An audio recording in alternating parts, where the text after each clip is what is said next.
Good day everyone. By the way, I decided to have this vlog ba. Ako i-share ang akong experience sa vlogging. You know, I find it hard to have colorful views. Kanang daghan kag viewers ba. Lisod jud kaayo. And sometimes I find it unfair because dunay ubang vlogs nga wala gid ba dili kayo informative, dili kayo pero dagan sila og mga viewers no. Depende niya.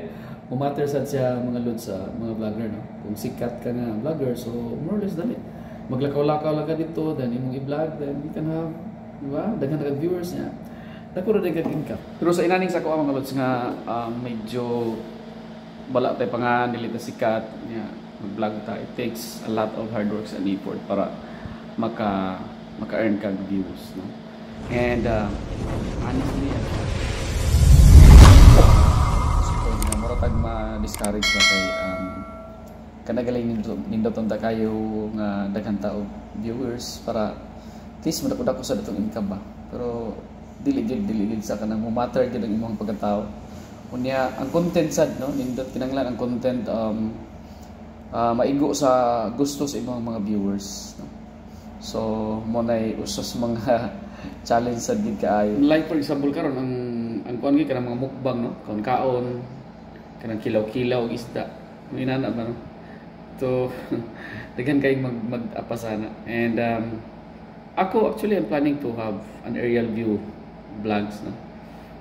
Gaplano ko mopalit ko kuan katong drone, hopefully madayon ni actually gaplano mi ni Mrs. by next week kung nganto mi syudad para nami tuyo dito unya mopalit na sa drone no? Para capture na ko ang aerial view, right? So for example, tanang pantalan sa buko akong kuano aerial view, something like that.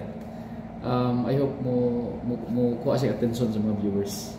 And another one is tanang public market akong kuano aerial view, right? I-vlog na ko. So more on information, right? Let's see tanaw na to kay pag karon magod ang ang content is more on sa mga pets na ko nga binuhi.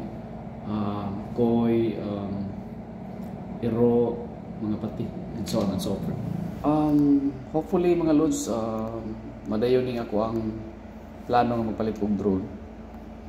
And hopefully usab mo-increase ang ako ang subscribers. For now I have.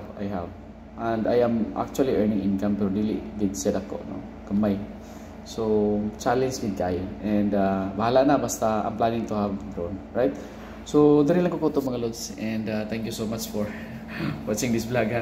Ako lang i-share ang akong emotions, how it takes to vlog and earn the attention of viewers. God bless you. God bless us.